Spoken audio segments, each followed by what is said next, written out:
From Santa Barbara, California, the Timeless Voyager series, where the knowledge is timeless and you are the Voyager.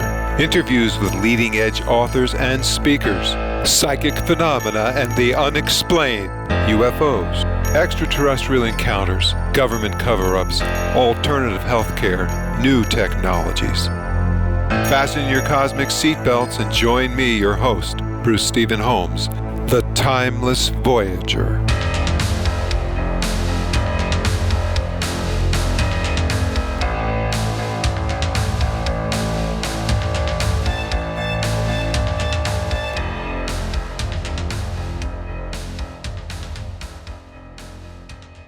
Hello, everyone. This is Bruce Stephen Holmes for Timeless Voyager Radio, and my guest today, Jordan Maxwell, author, lecturer of the Ancient Sciences. In the year 1959, Jordan Maxwell began what has become a lifelong work in the field of religio-political philosophy. He has lectured and taught privately for many years. He has recently appeared on a CBS 2-hour television special, Ancient Mysteries of the Bible.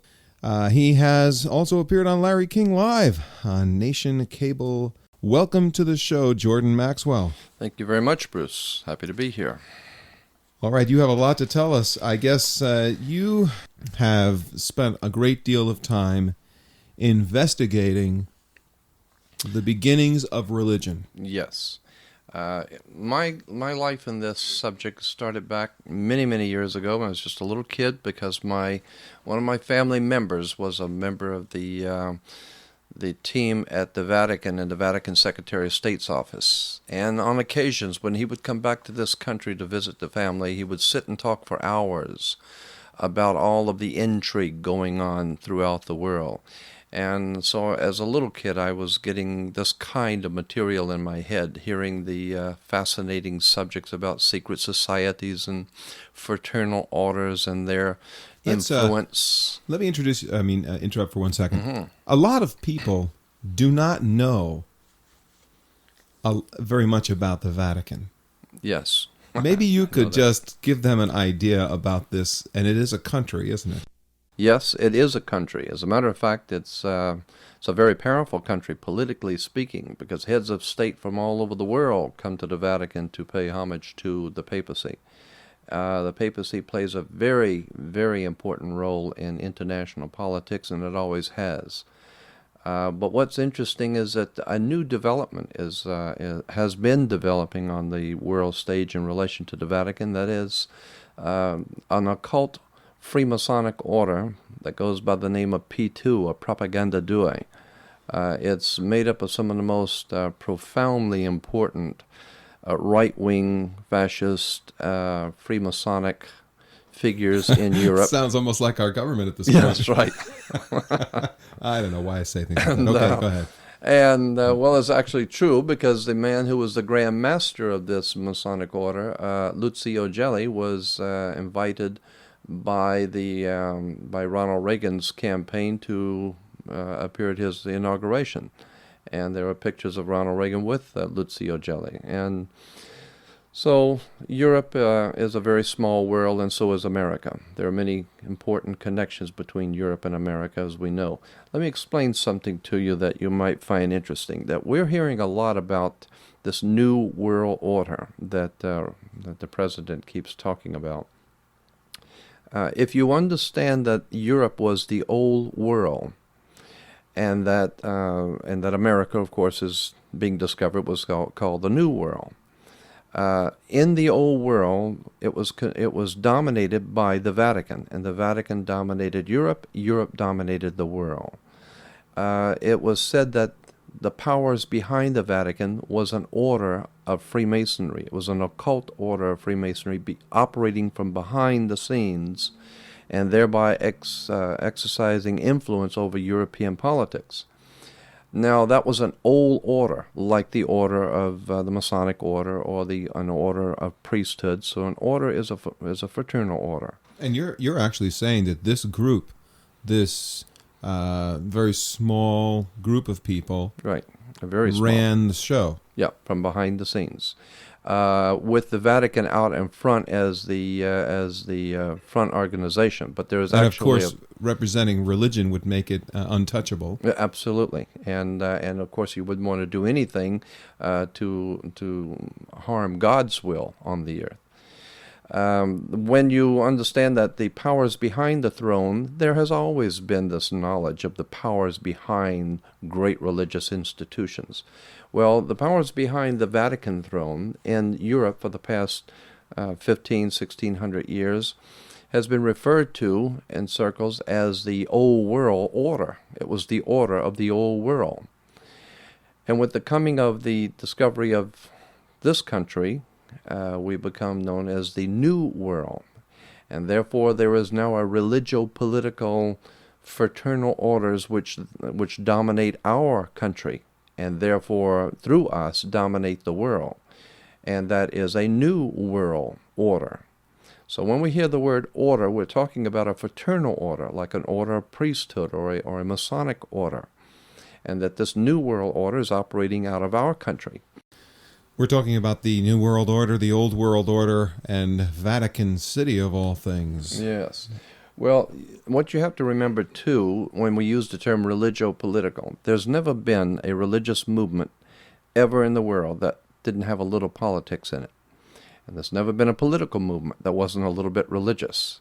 And as a matter of fact, at one time in the ancient world, government was religion, and religion was government. Today in our modern world, we're not really aware of that. We think that things have always been the way they are in the United States, but not so. There is a profound connection between politics and religion even in our country. We ostensibly on the outside say that we have a separation of church and state. We do not. There is a very powerful connection between church and state. The armed forces of America hire chaplains, and they become officers in the military. Therefore, they are paid religious leaders to represent God for the government. And you have to remember that if you get married, you don't go before God with your marriage. You go before the state, and you get a license. Now, after you get a license from the state, then you can talk to God about marriage. And if your marriage doesn't work out, you don't go to God and talk to Him about it. You go to the courts, because that's where the real power is at.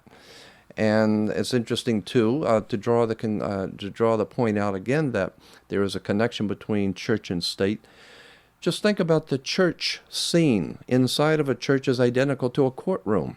You have the audience sitting out, the poor people sitting in the audience, and you have the long elite gate. Yeah, and then you have the gate, and then you have the little you have a fence with the gate opening in the church, and only the priest can go through that little gate onto the altar, and the altar is always raised higher than the floor that the parishioners are sitting on.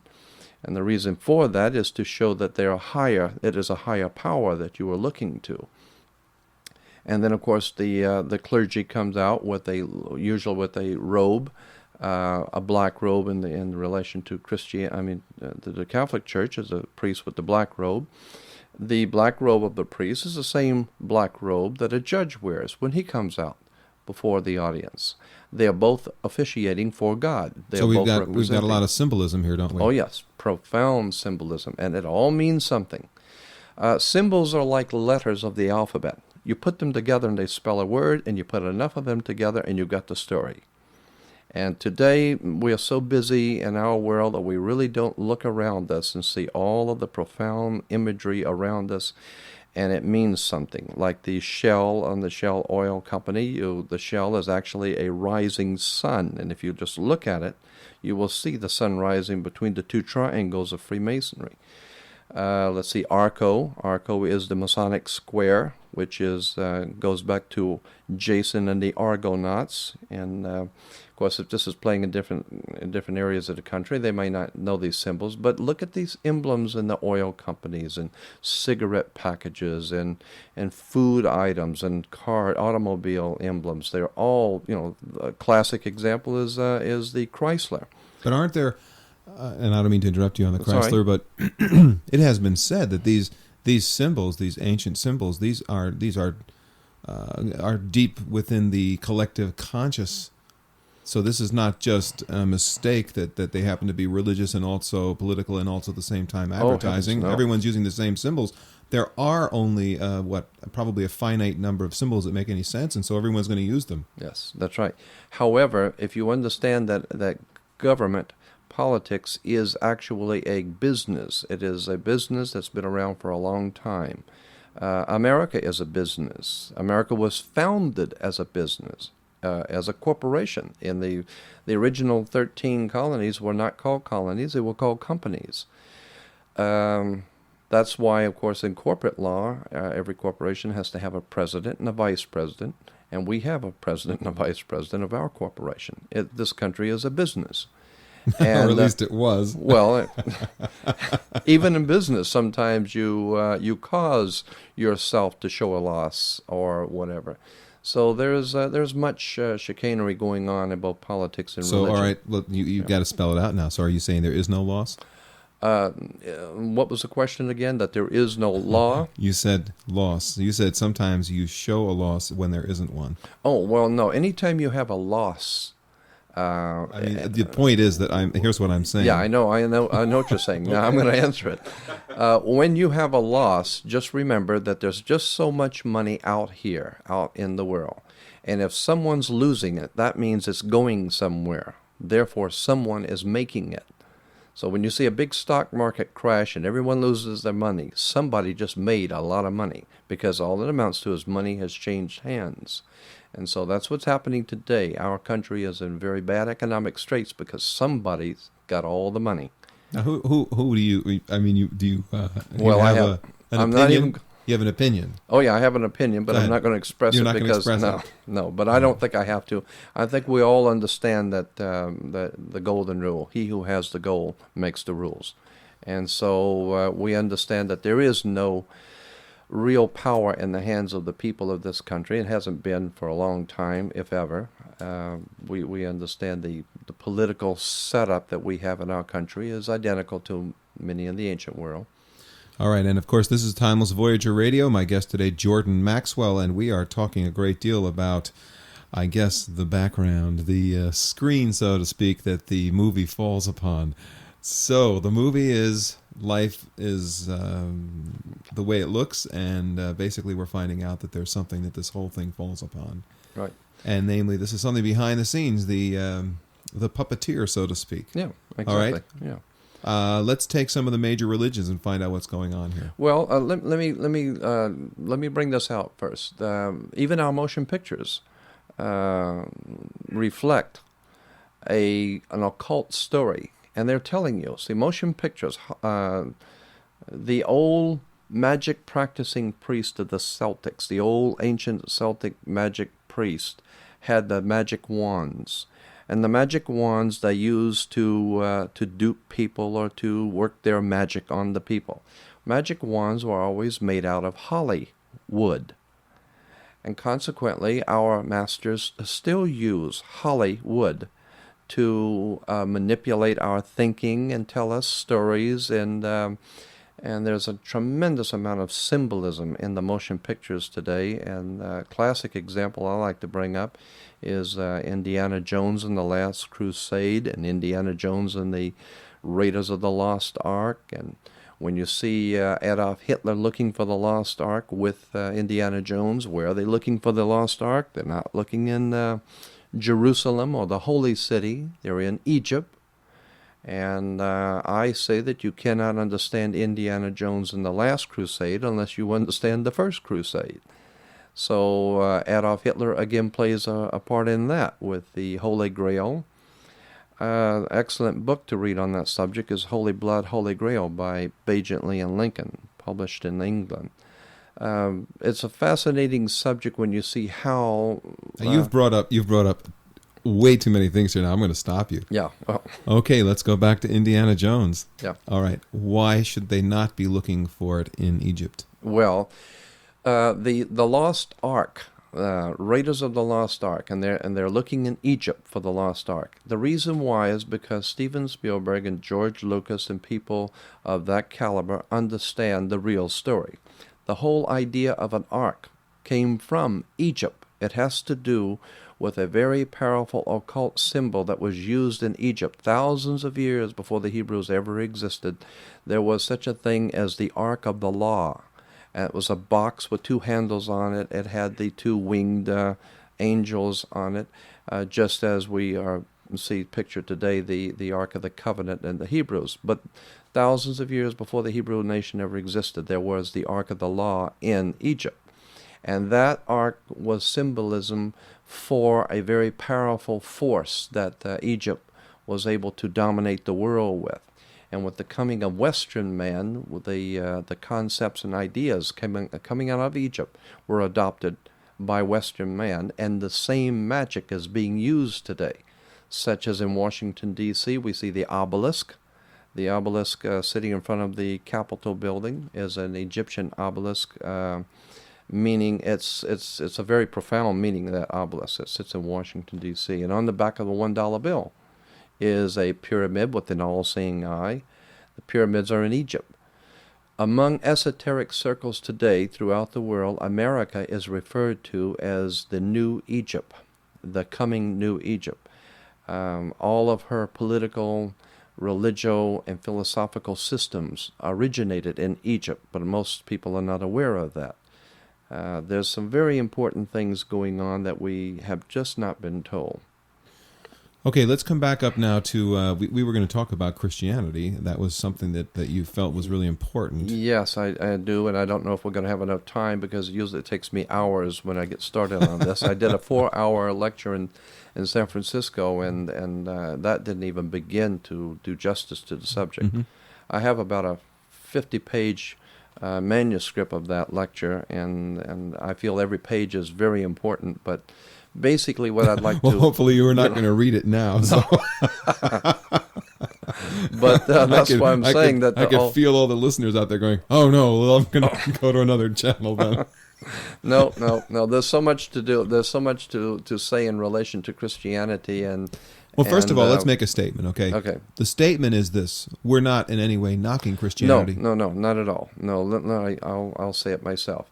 I am in no way finding fault with or knocking Christianity. I am saying, though, that the religio-philosophy that we refer to as Christianity was in fact at one time already in existence. The basic theme of Christianity was already in existence in all of the ancient empires.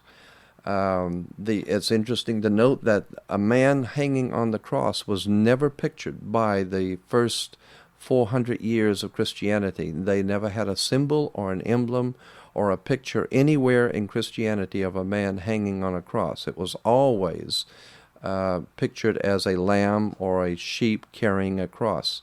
It was not until the 6th century, at one of the great ecumenical councils, that it was decided that we should have a man hanging on the cross.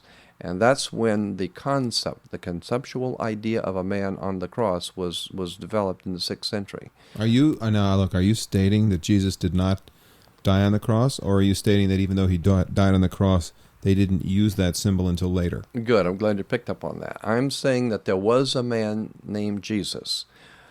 He did not live. In fact, this is historical fact, and it does. I don't really care what you believe. I'm just giving you the historical facts.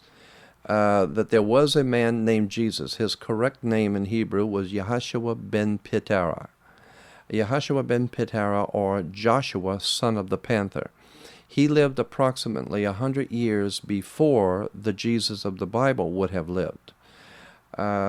This man was a teacher of the Essenic religion. He was a very great teacher, a healer, etc.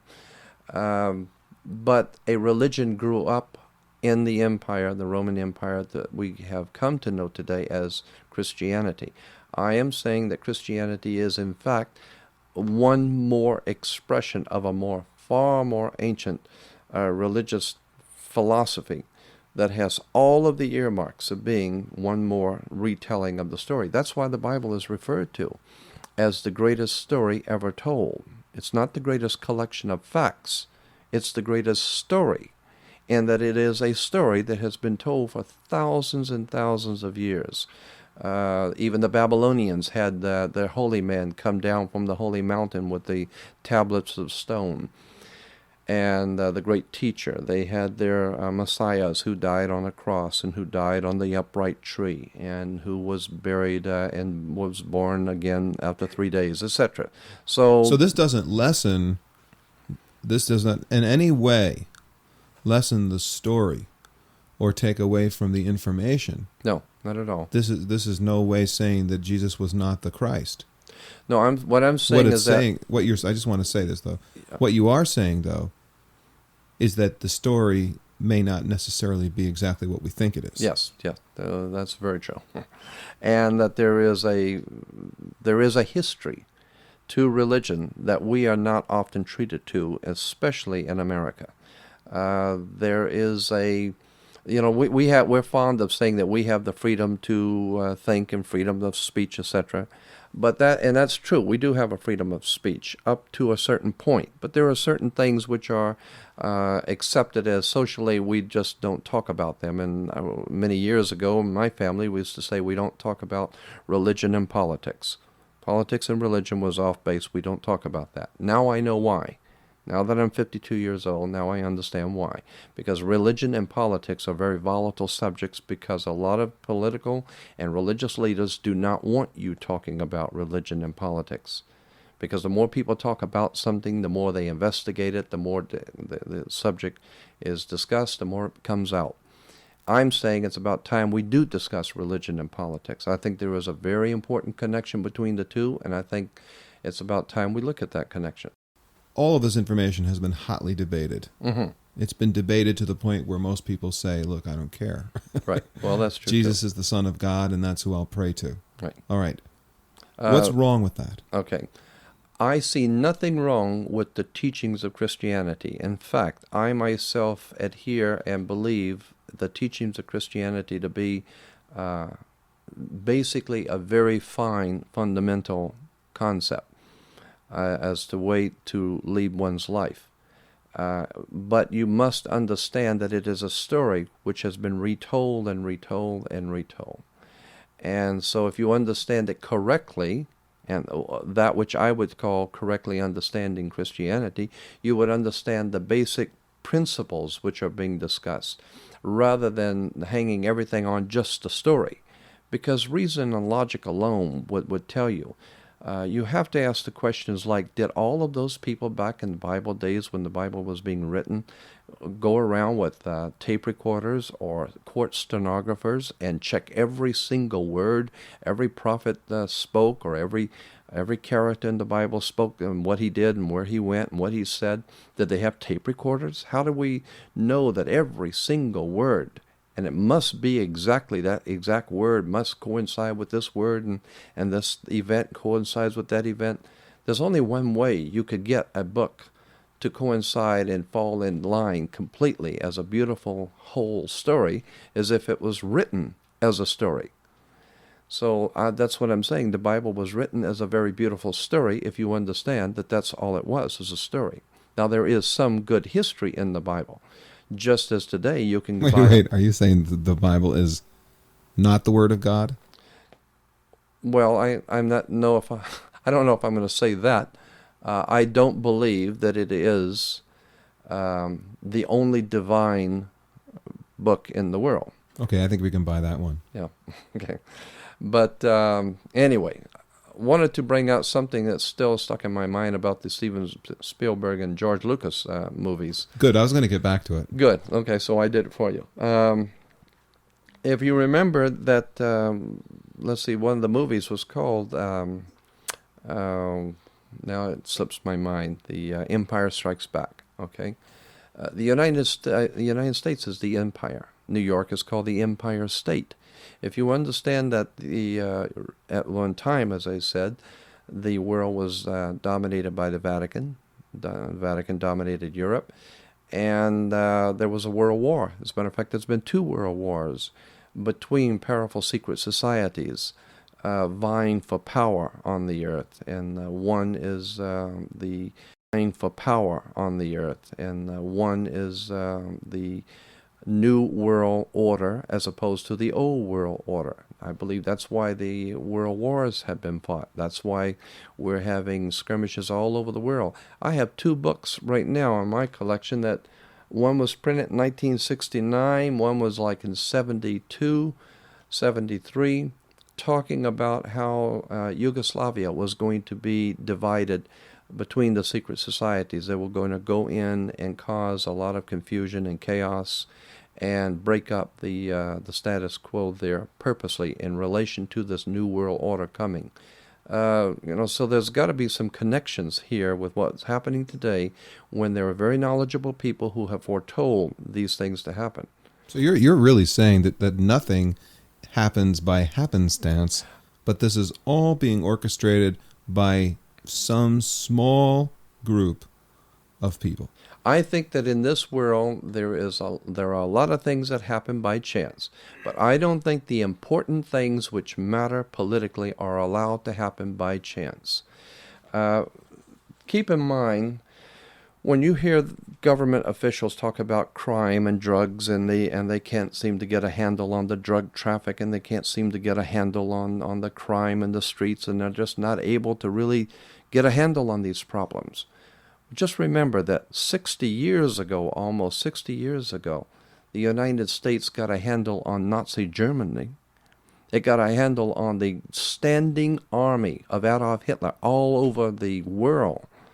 They were able to get a handle on their enemy in the First World War when they were even less sophisticated. Today, they are not able to get a handle on crime and drugs or whatever.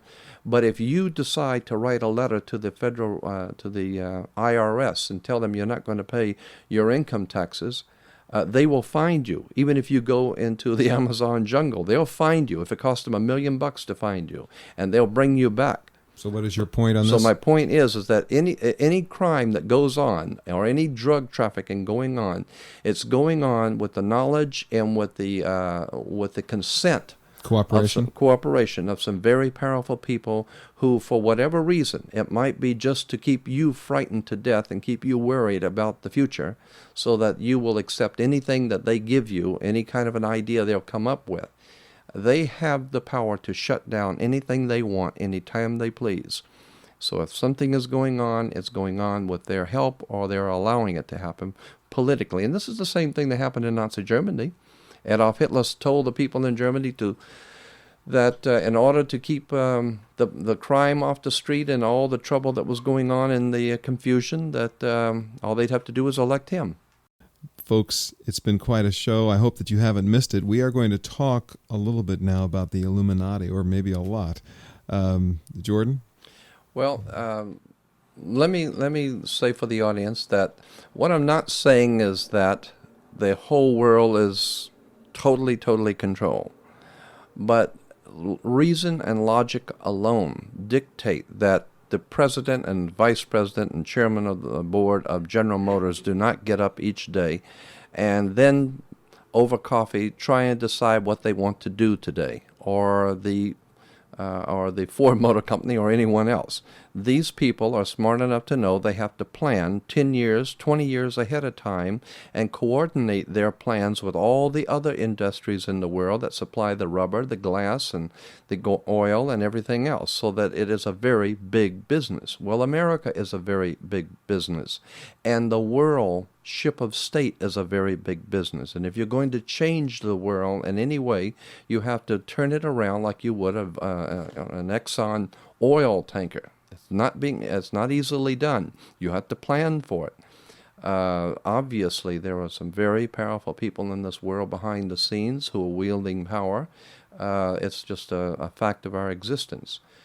But let me get back to this thing on the Illuminati. Something in relation to the Illuminati I think is interesting. Now, there may be listeners who are not aware of this subject of the Illuminati, but in 1774, there was a German Bavarian group referred to as the Bavarian Illuminati. They were a secret society of occult Freemasons, not the blue degree Freemasons that you have living next door, your grandfather, but these were occult Freemasons, or an occult secret society. What is interesting is that their symbol was exactly the same symbol on the American dollar bill on the left-hand side of the back of the dollar bill. That can still be seen in Europe today on the original writings of the Order and Sect of the Illuminati. On the outside page in the museum, you will see the pyramid with the annuit coeptus. If you have a dollar bill, a $1 bill, you'll see on the back of the dollar bill on the left-hand side above the pyramid is the word annuit coeptus.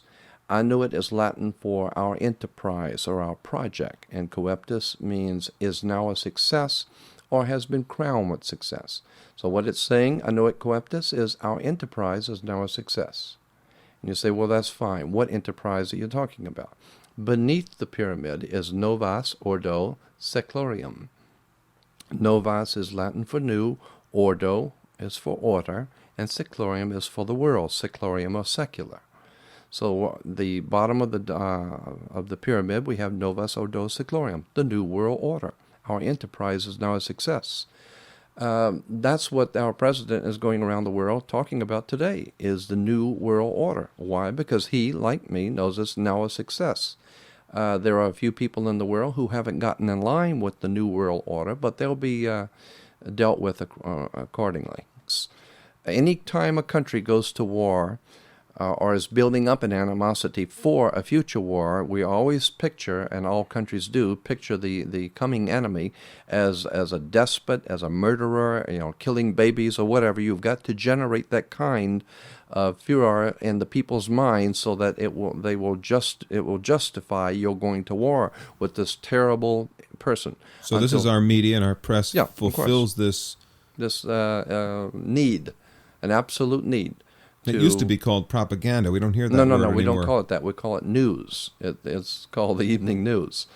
And, of course, we see these terrible, evil people. And then later on, we'll hear that the president has made some kind of an arrangement with that person and give him $50 billion of our money. And then you see them patting each other on the back and going to their local Masonic lodges together. And you come to find out this is a business. And, yesterday this guy was our enemy, and today he's our friend. Today we're supporting him. It's happened. So who's before. being duped here? We are. Just the American public is being duped. The American public, just a plain old ordinary American public, has been duped from day one, and they're continuing to allow it. And most people, like in the movie, what was it? There was a motion picture came out a few years ago called Network. And the network announcer said to the people that their general view of life was just leave me alone. I don't care about all of this. Just let me have my radial tires and my beer and television, and I'll be happy. And every day the powers of government keep moving in on you every day, little by little, until one day you wake up and there is no more freedom. And that's exactly what's happening in our country today. People are being put to sleep. I don't think there is. I think, in my opinion, I believe that real freedom is in the mind, in the intellectual brain. That's where freedom is. And there's something to do with spirituality in the mind, which brings freedom. That's the one place, and the reason why I say that's the one place that government fears most is your mind, your thinking, your ability to be yourself, do your own thinking, call your own shots, and be your own man. That's exactly what governments do not want. They just want to keep us busy, right? Right. Keep you busy. You need to pay your taxes, take care of your house and business, and pay all your bills and worry about. And when you get done, hopefully there's not enough time to think about it. That's right. And then in case there is, they'll give you some entertainments: basketball, football, ping pong ball, baseball, or something. And entertainments or Disneyland or whatever. Just make sure there's a liquor store on every corner. There's plenty of drugs, plenty of entertainment, and a little sex, drugs, and rock and roll, and that will keep the people happy, keep them occupied so they stay out of the way. Now, of course, everybody will say it's their inalienable right to be able to do this. Oh, sure, and I don't mind. I'm not saying that, but all I'm saying is it would behoove you to get an education, read, go out and go to the library and read something about the occult world of politics and religion, how we are manipulated. And I could give you quite literally hundreds of very interesting volumes to read on the subject. Jordan Maxwell is my guest. We are talking about a lot of things. We're going to come back and talk now about the Illuminati. What are they? What is their purpose? What do they do? All right. Do they exist? Well, yes, they do exist. And they do exist as strongly today as they ever have. Many people who have heard the term Illuminati probably have heard it in relation to the Bavarian Illuminati, founded in 1776 on May Day in southern Germany. But at the point of fact, the Jesuits were referred to as the Illuminati at one time, and they are involved in some very profoundly occult stuff, Illuminized Freemasonic political movements throughout the world. But there has been, throughout history, many organizations and movements, religio-political movements, referred to as Illuminati. So the Bavarian Illuminati was not the first, nor is it the last. However, there is a much bigger game today. The stakes are much higher. So while Europe was in the grip of this Bavarian Illuminati in the 17 and 1800s, killing heads of state and kings and manipulating political power, this Bavarian Illuminati, today the entire world is in the hands of secret societies and powerful fraternal orders. We see the Chinese societies, the Oriental societies, the South American societies, fraternal orders. What is interesting is that so many of them are connected behind the scenes. They operate, orchestrate their operations throughout the world behind the scenes. Our emblems of power in this country are profoundly important. Like as I said, the United States Great Seal has 13 stars over the eagle. Now, on the right-hand side of the back of a dollar bill, you'll see the Great Seal of America. It is filled with occult meaning. The eagle coming from the old concept of the phoenix. Above the eagle, you will see 13 stars. The 13 stars are arranged in the configuration of the Star of David or the hexagram. The reason for the 13 stars, of course, most people think it's because of the 13 colonies. Why did they have to have 13 colonies? Why couldn't they have 27 colonies or 110 or 4? They had to have 13 colonies because 13 was a very profound Masonic number, and so many of the founders of this country were Freemasons and Rosicrucians. They knew what they were doing when they divided this country into 13 colonies. And incidentally, you know where the 13 comes from. 13 comes from, it's not an unlucky number, it's an unlucky number for you. The 13 comes from Jesus and his 12. That's the point. The point was that the 12 apostles were the cornerstones of the new order. And Jesus was referred to as the chief cornerstone that the builders rejected. Twice in the New Testament, Jesus is referred to as the chief cornerstone. Chief cornerstone is a Greek word which means the peak of a pyramid. And that's why there is a little pyramid on top of the big pyramid on the left-hand side of the back of the dollar bill. That's a chief cornerstone. It is symbolic of Jesus. The pyramid has 13 layers. As a matter of fact, 13 is all over the back of a $1 bill. And the 13, as I said, represents Jesus and the 12, or God's Son and his 12 helpers. So, do the Illuminati run the affairs of the world? I think so. I would say so. Let's backstep. What, as quickly as we can do this, what is a Freemason? Well, Freemasonry is a very ancient fraternal order, and for thousands of years was made up of many different groups which basically loosely fit into an association of builders.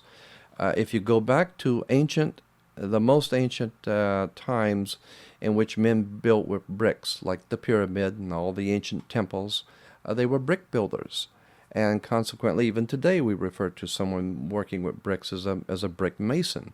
So the trade or the conceptual idea of building with bricks was affiliated, was a building trade. And so there were men who did nothing but build with bricks, and they were referred to as brick masons. And they came down through ancient history, and they began to jealously guard each other's work and not let any newcomers come in. They had like unions, so to speak, and we do the same thing today. And then, of course, later on, in the year 1717, many occult orders and many of the building trade orders of Freemasonry builders came together in 1717 in London, England, and began what we call today's Freemasonry on the modern-day scale. Modern-day Freemasonry was started in 1717, but the idea goes all the way back to the first dynasties of Egypt. What is the basic order? What is the... Well, all right, now... What is the occult basis? Well, if you understand that the ancient Masons used bricks to build pyramids and to build their world with bricks, today's Freemasonry says of itself that it is the modern-day builders of the world. So they not only build the buildings you live in and you do business in, they're building your structure of your world as Freemasons. They are building your religions, your political establishments, and all you have to do is go to the library and get reference books on flags, national coats of arms, symbols and emblems of different countries, different universal organizations. They're all Freemasonic symbols. And then interestingly enough, too, a lot of the graffiti that is being seen in the large cities of this country are Masonic symbols, and only high-degree Freemasons would know that. A lot of the black gangs, Mexican gangs, spraying graffiti around.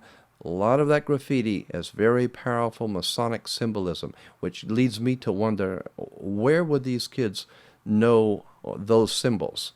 So are you suggesting that they're studying? No, I'm not suggesting that at all. I'm suggesting that there possibly is some connection between occult Freemasonry and the spread of violence and crime in our country. I think we had better look at some very, very uncomfortable but very positively important connections that can be made between crime in the streets and the elitist people who run this country, who are allowing it to happen for a reason. I think that crime in this country is being allowed for a purpose. And I think a lot of people may feel that way, but no one's publicly saying it. We have covered a lot of information. It Yes. probably gives us enough of a background to probably hit the most important concept of all. Where are we going? What's going to happen tomorrow? Why is this being orchestrated the way it is? You must have an idea or a vision of where this is going. Yes, I think that for a long, long time, and I'm saying hundreds of years, that there has been a concerted effort to direct the world into a new world order, so to speak, a complete new civilization where human beings will no longer be the same kind of creatures that they were in the past. We're building, or at least we're being guided into a new, well, for lack of a better term, a new age. You hear that term quite a bit, new age. There is a new world order emerging. And what you're seeing, all the violence and the destruction we're seeing going on throughout the world, is destroying the old order in preparation for a new order. You cannot build a high-rise where you have an old shack. You have to tear it down before you can build the new. And that's what's going on throughout the world. We're having wars and bloodshed everywhere so we can destroy the power base of the good old boys in the different countries. We destroy their power base with wars, and then we set up our new world order. Is this being done unconsciously, or is this actually being concerted somehow through the wishes of a higher spiritual order? I tend to think that, but that's just my opinion. I think that there is a higher spiritual order, and that's just my opinion. But there are too many indications that is true. There are too many things which are happening which offer no explanation, but that there is someone very, very high up and extremely wise and perceptive as to how to make things happen to bring a certain conclusion. And I tend to believe that is a spiritual. There is something spiritual to the things which are happening in our world today. But I think it also is using men. It uses people. And I am afraid for the future, because the one thing I am mostly afraid of, above all things, is the loss of individuality and the loss of an individual human freedom and liberty to think. Because that once that is gone, that's the one thing that this country has offered that I am so very happy for, is that we have an opportunity to discuss things intelligently with each other and give each other an opportunity to be heard, because that's how we grow. And I think that that's being stifled. And I think more and more governmental powers from behind the scenes are quietly making sure that people don't talk too much about things which are controversial. And I think that human minds are being remolded, so we don't really think a whole lot anymore. We just go along to get along, and whatever the government says, we do, and whatever the church says, we do. Whatever authority says to do, we do. And I think that that is where the real problem is going to exist. Let's come back then for a moment, going back to the Vatican, going back to the 600s, for example. Yeah. The earth was regarded as being the center of the universe. Right. People were controlled by the church. Mm-hmm. They lived for the church. Right. The only hope that they had was that they would go to heaven and not hell. Mm-hmm. And everything else was basically business as usual. That worked for quite a while. It was a good power base. A lot of people were happy with that. Yes. It seemed to have become difficult to continue that once it was found out that the earth wasn't the center of the universe. That's the right. church began to lose a lot of its credibility. It lost a lot of its power. Mm-hmm. Are you suggesting perhaps that someone is trying to regain that position again? I think that they're trying to regain that same power and position, but not necessarily through the church, but through new secular means, because the people have been infected with this idea of freedom and liberty and individual rights to think. Consequently, the church is not going to operate well. Churches never operate well in an environment where people are allowed to be themselves and do their own thinking and call their own shots in their lives. Churches do not operate well. So what would scare people then? I mean, after all, the thing that scared them then was the thought that they wouldn't go to heaven.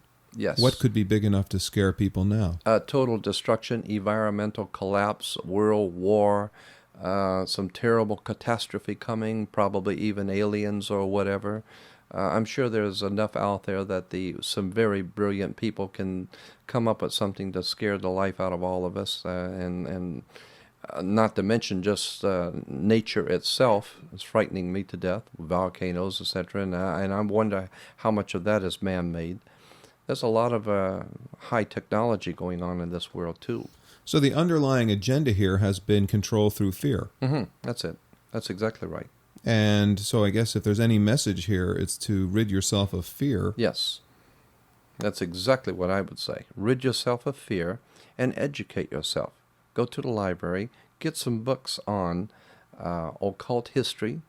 And most people hearing the word occult think immediately of demons and the boogeyman. I was going to say, now, isn't that an example of another way that people are being manipulated? Because they're being told over and over again that there is something mysterious, there is something dark, there is something unnerving, that is something fearful about the occult. Yes. Everything else is okay. Right. Religion is fine, but the occult offers something that is very dangerous. Absolutely. And the reason, and what is dangerous about it is knowledge. Once you understand what's going on, then you find out that some very crafty people have not told you what they're doing and how they're doing it, and they're working some real heavy-duty magic on you, and you are nothing more than a sitting duck because you don't understand the process. I'm not saying, when I use the word occult, I'm not talking about the boogeyman's going to get you and the devil and demons and all of that. I'm talking about the word occult means hidden. That's all it simply means, is hidden. So anything which is hidden is occult. And I'm talking about the hidden powers behind the throne, the hidden powers behind religion, the hidden innuendos in our everyday symbolism, showing us how to think. People find it very difficult. People especially who have taken the authority as truth find it very difficult to accept the truth as authority. And the bottom line is, no matter what you believe, there is a truth. There is a factual truth that can be ferreted out, but you have to look for it. And if you go along to get along, if you accept your government's view of everything, if you accept your particular religious persuasion's view of things, then you're no different than the Hindu and the Buddhist and the Muslims and all the other people that we condemn all over the world for being those silly radicals that follow their religious leaders without asking a question, and they end up being in wars and killing people without even questioning, because they're doing it for the Lord. Well, in what way are we any different if we do the same? So all I'm saying is that what is important is to maintain your individuality as an intelligent human being and do your own thinking. Bruce Stephen Holmes, Timeless Voyager Radio. My guest today has been Jordan Maxwell, author and lecturer of the ancient sciences and certainly this religio-political philosophy.